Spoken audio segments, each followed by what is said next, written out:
கர்த்தருக்குள் பிரியமானவர்களே, ஆண்டவராய் இயேசுவின் புண்ணிய நாமத்தினாலே உங்களை நான் வாழ்த்தி வரவேற்கிறேன். சங்கீத புஸ்தகம் 110 சங்கீதத்திலே 2வது வாக்கியத்தை உங்களுக்காக வாசிக்கிறேன். கர்த்தர் சீயோனிலிருந்து உமது வல்லமையின் செங்கோலை அனுப்புவார், நீர் உம்முடைய சத்துருக்களின் நடுவே ஆளுகை செய்யும். இந்த 110 சங்கீதமானது மேசியாவின் சங்கீதம் என்று சொல்லப்பட்டிருக்கிறது.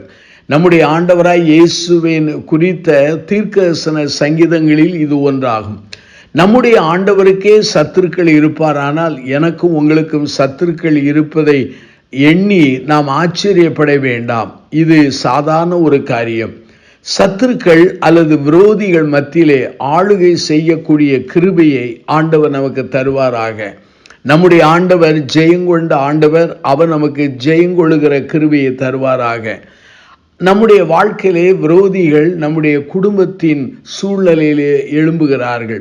நம்முடைய நண்பர்கள் சூழ்நிலையிலே அவர்கள் உருவாகி விடுகிறார்கள். வேலை செய்கிற இடங்களிலே, பணி செய்கிற இடங்களிலே, சமுதாயத்திலே நம்மை தவறாய் புரிந்து கொண்டு அநேக விரோதிகள் எழும்புகிறார்கள். ஆனால் விரோதிகள் எழும்பும்போது பயம் வருகிறது. நம்முடைய மனநிலையிலே அழுத்தங்களினாலே பாதிக்கப்பட்டு விடுகிறோம்.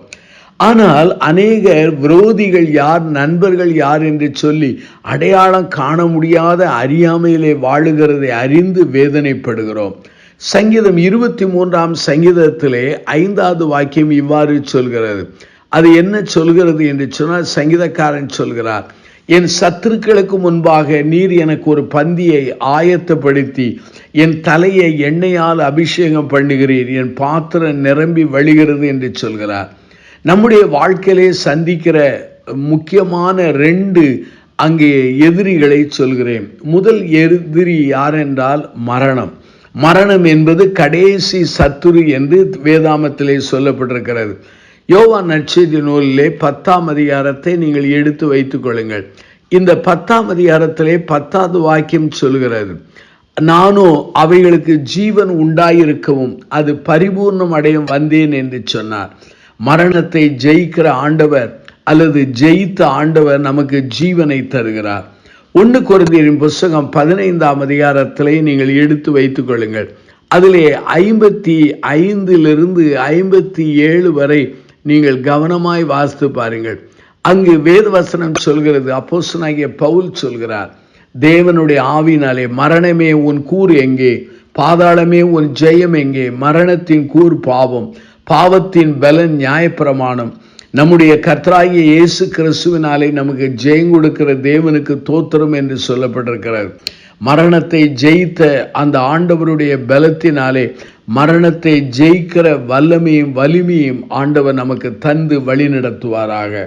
அதே சமயத்தில் இன்னொரு எதிரி யார் என்றால் நம்முடைய வாழ்க்கையின் குறைவுகள். குறைவுகள் இல்லாத மனிதர்கள் யாரும் இல்லை. குடும்ப வாழ்விலே, ஊழியத்தின் பாதையிலே அல்லது பிள்ளைகள் காரியங்களிலே அநேக குறைவுகளோடு நாம் வாழ்ந்து வருகிறோம். ஆனால் குறைவுகளை நிறைவாக்குகிற ஆண்டவர் நம்மோடு கூட இருக்கிறார். சங்கீதம் 23 சங்கீதத்திலே அங்கே 1வது வாக்கியம் மிக தெளிவாய் சொல்கிற ஒரு செய்தி என்ன, கர்த்தர் என் மேய்ப்பராய் இருக்கிறார், நான் தாழ்ச்சி அடையேன். ஆண்டவர் என்னை குறைவுகள் இல்லாத அளவிற்கு நடத்துவார் என்பதுதான் அந்த வசனத்தின் பொருளாகும். அப்படியானால் அருமையானவர்களே, சங்கீத புஸ்தகத்தை நீங்கள் எடுத்து வாசிப்பீர்கள் என்றால் 110 சங்கீதத்திலே 3வது வாக்கியம் சொல்கிறது, அங்கே பிரசவ வேதனையை ஒரு பெண்ணானவள் சந்திப்பானால் அது வேதனையின் உச்ச கட்டமாகும். ஆனால் இங்கே 110 சங்கீதம் 3 சொல்கிறது, உமது பராக்கிரமத்தின் நாளிலே உம்முடைய ஜனங்கள் மனப்பூர்வமும் பரிசுத்த அலங்காரம் உள்ளவர்களாயிருப்பார்கள். விடியற் காலத்து கற்பத்தில் பிறக்கும் பனிக்கு சமானமாய் உம்முடைய யவன ஜனம் உமக்கு பிறக்கும் என்று சொல்லப்பட்டிருக்கிறது. ஆனால் ஆண்டவருடைய பிள்ளைகளுடைய பிறக்கிற அந்த சூழ்நிலையானது அங்கே விடியற் காலத்தின் பனி போல மாறுகிறது என்று சொல்லி ஆண்டவருடைய வசனம் சொல்கிறது.